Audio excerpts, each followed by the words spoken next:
Good day, everyone. I'm Lina Consolacion, and my topic is all about H2H Model, meaning hospitality bridging healthcare. So let's proceed to tackle about the different ways of H2H Model. First, it proposes that hotels and hospitals can be operationally merged. If we can say no na maraming bansa ang siyang mayroong hotels with hospitals na kung mapapansin natin, bukod sa hotel, it also combine hospitals na siyang reason kung bakit maraming mga turista ang nagtatravel not only for the wellness but also for the healthcare. And second is involves provision of an entire service package for the patients seeking treatment and that spans the whole service from the hospital and the hotel. So, dahil nga we talk about H2H, nakapaloob dito yung active pursuit of treatment by a person who has disorder or who wishes to improve. Next is deals with merging both entities as a way that they represent one unit. So, it talks about two existing companies into one new company.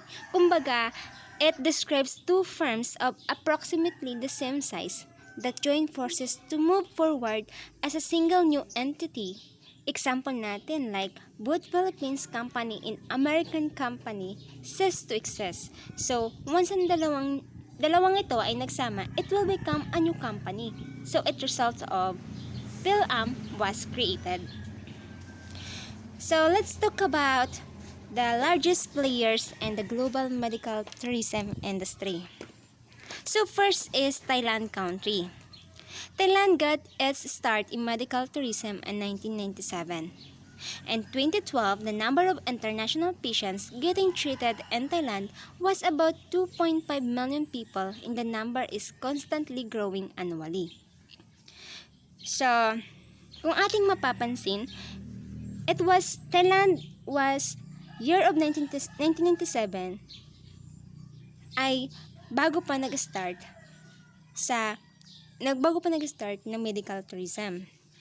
So, ayon sa taon ng 2012, malaki ang naging tala ng Thailand when it comes international patients. Umaabot ng 2.5 million of number of people. So, it's more than 89% of medical tourist rate that traveled to Thailand. Ganon karaming turista yung pumupunta sa Thailand for medical treatment. Okay. Next is in Thailand, one of the most popular place for medical tourism in the world is Bangkok. So Bangkok is the most popular place for medical and it is also major centers for medical tourism.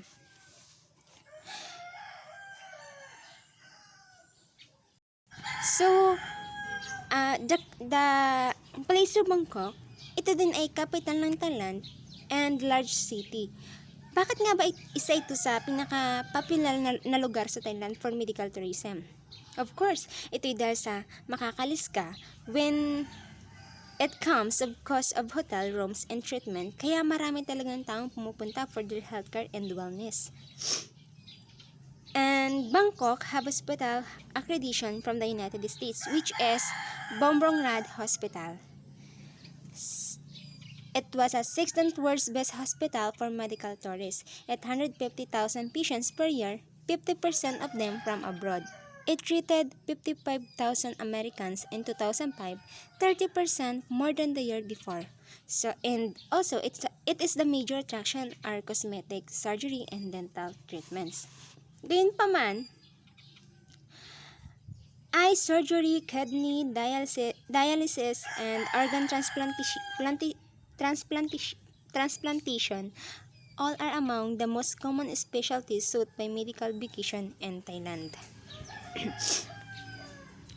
Kaya kung ating mapapansin, isa sa pinaka mataas rin pagdating sa mga medical tourist patients is itong hospital ng Bombrong-Rad. Okay, next is, in Bangkok, Thailand, there's a hospital group that we call is Piatai Hospital Group. So, it has a translator for 22 languages including Swedish, Khmer, and Flemish, as well as a team of English-speaking staff. So, bali, sila yung translator from the parent country. In this Piatay hospitals, all-you-can-check campaign give health checks. Buong taon na yun for unlimited health with a single payment. So, if you want to go in, and next is, so if you want to go in Thailand, Bangkok, there's an airport to transport. It is the Suvarnabhumi Airport. Provides airline services all over the world. Reasonably priced hotel rooms abound. There is reliable public transportation, and 30-day visas for many nationalities are easy to get upon arrival. So this is a good for and comfortable flight, no? At mabilis ang pagdating. This airport of Suvarnabhumi is suited for airline services all over the world. In Thailand, there's a touch or meaning Tourism Authority of Thailand. A medical tourism website promotes and highlights many of the most popular treatments available, including dental work, dermatology, and cosmetic surgery, as well as listing reputed hospitals. TAT has also recently partnered with the state-owned Krong Thai Bank, the National Bank of Thailand, to offer tourists a debit card called the Medical Thailand Card, which offers some medical and life insurance coverage in case of accident.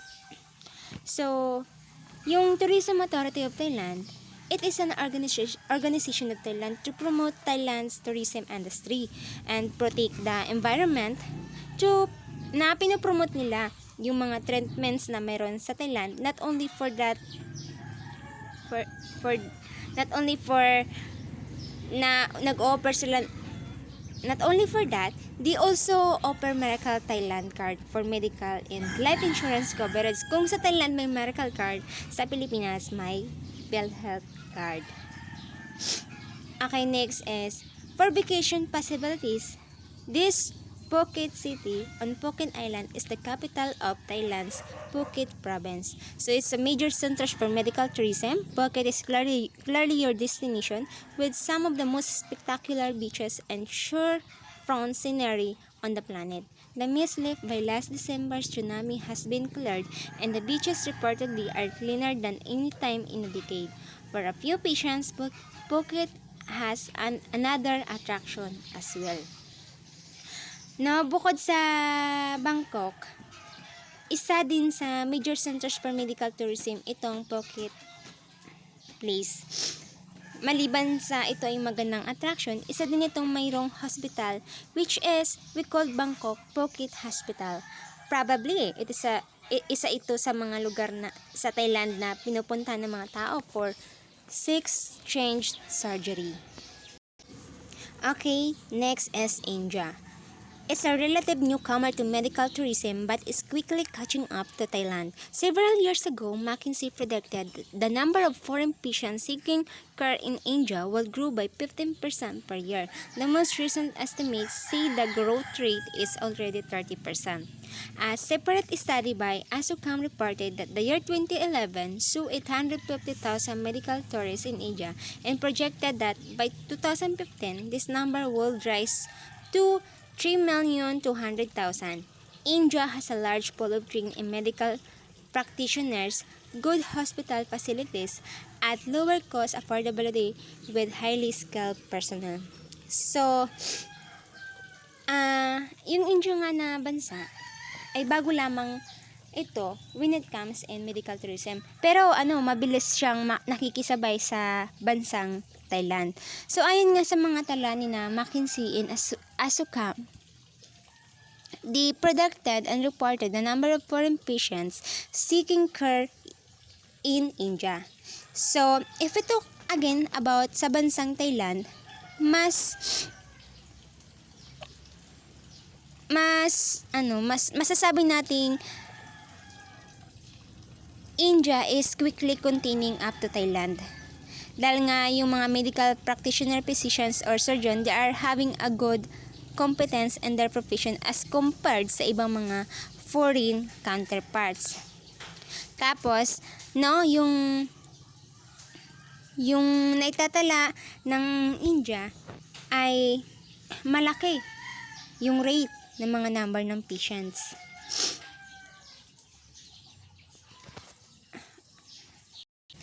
Okay, there's a reason for India country's popularity among medical tourists.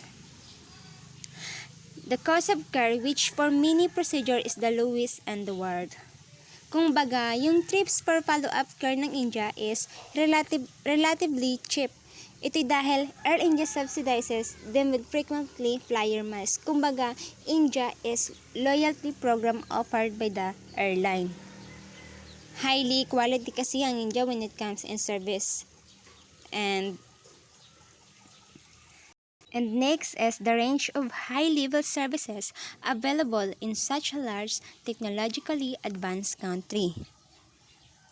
So, dahil nga high quality yung India when it comes service,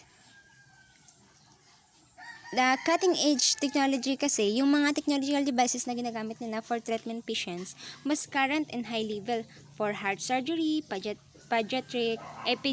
heart surgery, hip and knee replacement, cosmetic surgery, dentistry, bone marrow, transplants, cancer therapy, and any other specialty a patient could need. India offers high degree of transparency. Visitors need not worry about unexpected problems with their funds or legal status. Waiting times for surgeries and other treatment are lower than in other countries. A large number of private hospitals where the medical facilities and serving doctors can be compared to the best in the world are available.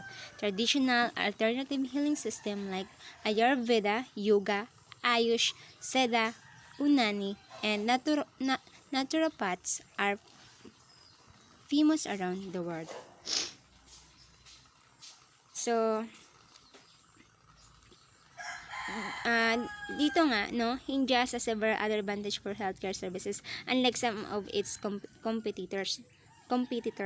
So, of course, before surgery or after, India has a broad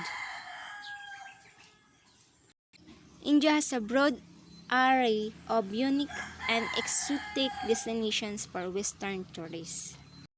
So, ilan sa mga tourist spot in India, no, is yung Tamils in Safari, White Tiger and Bandhavgarh National Park, and the skin diving in Indian Ocean. Okay, next is the Costa Rica country.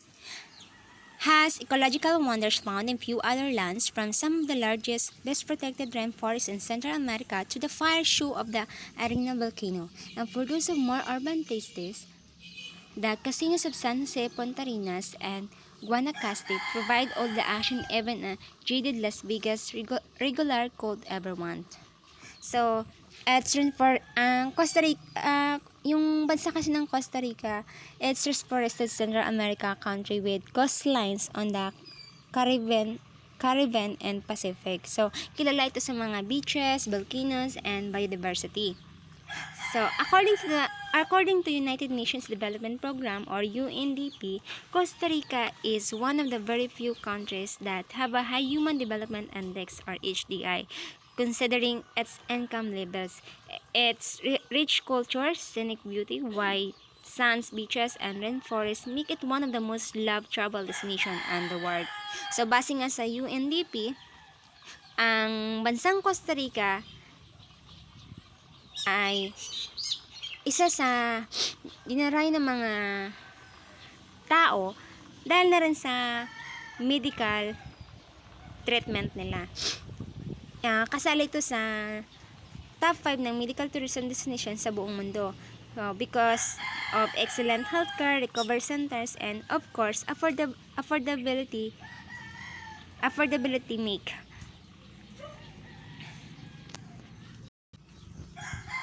In 2011, San Jose, the capital of Costa Rica, registered 46,474 foreign patients. The number of medical tourists in Costa Rica is expected to continue rising. At the same year, the country earned nearly $196 million through medical tourism alone, with an added $84 million earned through patients' expenditure on travel, hotels, shopping, and meals. So, in Europe 2011 daw, dahil nga ang bansang Costa Rica, ah, dahil sa mga wellness ng tao na pumupunta doon, no, is actually earn million of foreign patients through the medical tourism and wellness. So, nandiyan na yung mga cost na available is cosmetic surgery and dental work are clearly the specialties. Okay, next is Africa. The place to go for sun, surf, and surgery within easy reach of lions. Elephants are just the beaches of the sunshine coast. So, Africa, no, ito yung bansa na it's marked by several distinct ecosystem. Ito din ang bansa na mayaman in a variety of minerals like diamonds and gold. South Africa surgeons tend to be academically sound but conservative, so this probably is not the best choice for the latest breakthrough in neurosurgery. Nasasabi natin na yung mga medical practitioners sa South America is disregard to formal studies for the success of surgical treatment. Bali, available yung heart bypass surgery and joint replacement. So, halos lahat ng medical tourists na bumibisita sa South Africa ay dahil sa cosmetic surgery for enhancing appearance through the surgical and medical techniques. Okay, next is Argentina County. Argentina continue to see the highest current value growth in medical tourism, up by 37% and reaching Rs. 410 million in 2012. Around 1,000 foreign visitors came to Argentina to receive a medical treatment per month. Argentina became one of the leading Latin American countries in terms of medical tourism because of its professionals of high level, availability of the latest medical technology, and high quality services in clinics and hospitals. So, masasabi natin, no, na yung Argentina country, it provides highly subsidized health services to a round of people in Argentina, but also to both national and foreigners. So, when it comes sa healthcare in Argentina, is often very good in medical, hospital, dental, and palliative care and rehabilitation. Okay, next is Cuba country. Cuba is resurrecting its once renowned medical facilities in an effort to attract medical tourist dollars. Cosmetic surgery, eye care, and the well-regarded women's hospital all are among the attractions. Dahil nga kilala ang bansang Cuba sa medical facilities, there are so many Cuban computer programmers, on STEM engineers or teachers. So, programming in medicine, these two as lucrative industries because of that, they attract tourists by available cosmetic surgery. So, it's offering the highest quality medical care na without the long wait plaguing other countries. And the next is Hungary. Hungary is drawing visitors from Western Europe and growing numbers from the United States for high-quality plastic surgery and dental care at prices that can be as little as half of those in nearby Germany and 30 to 60% of American rates. The country is trying to heavily promote cosmetic surgery, eye treatment, fertility treatment, anti-aging treatment, and more. Hungary is also promoting medical spa showing clearly health benefits. So, yung Hungary country has grown as a European destination for medical tourism. Sikat ito sa health services include cosmetic surgery and rehabilitation practices in terms of basic standard care. Hungary's public health healthcare system provides quality care at an affordable price. Next is Iran. Iran has set its sights on pulling in patients for cardiovascular and orthopedic surgery, dentistry, organ transplants, and even psychiatric care. Iran also is one of the 12 countries with biological medicines, technology, and conserved medical tourists. Moreover, Iran is renowned for its hot springs and traditional medicines, which can be the source of wellness tourism. However, despite the profitability and huge potential growth in medical tourism has not been recognized as a national industry in Iran. They plan to develop and make further investment in medical tourism industry.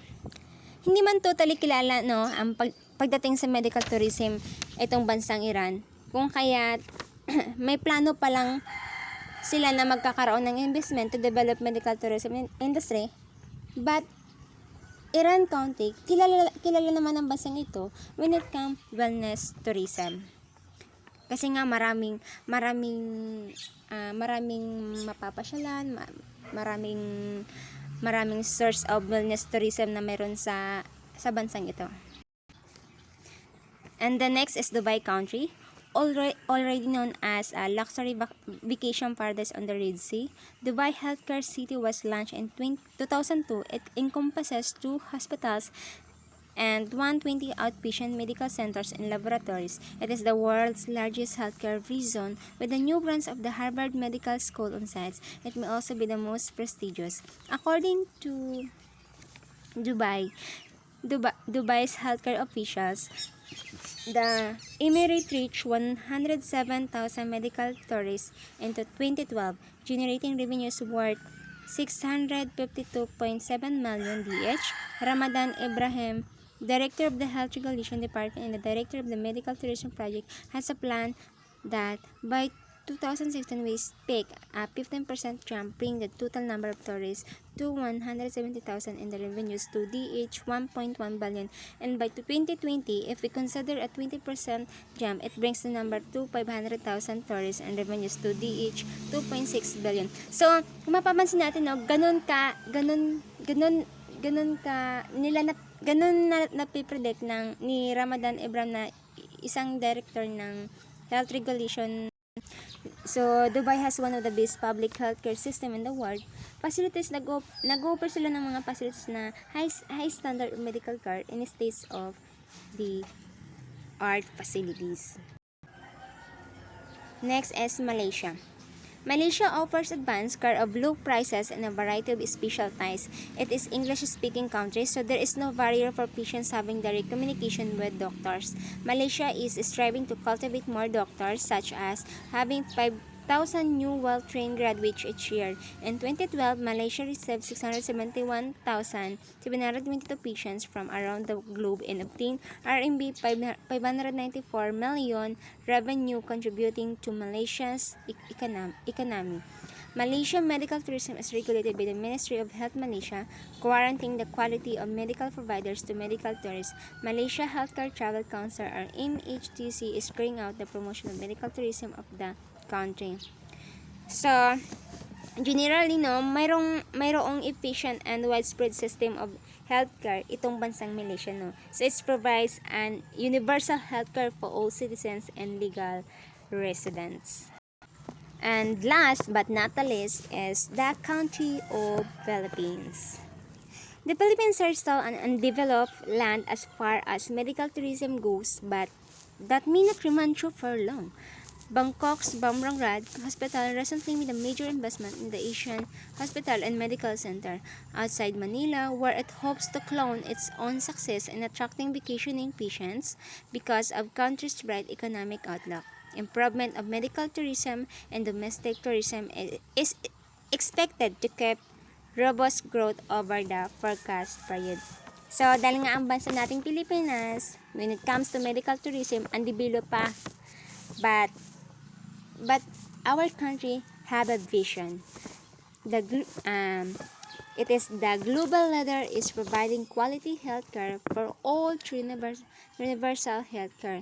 So, dahil na rin siguro sa pagkakaroon ng investment in the itong Bangkok Bumrad Hospital, mas nagkakaroon tayo ng magandang advocacy for attracting vacationing patients for medical treatment and medical tourism. That's all my report, and thank you.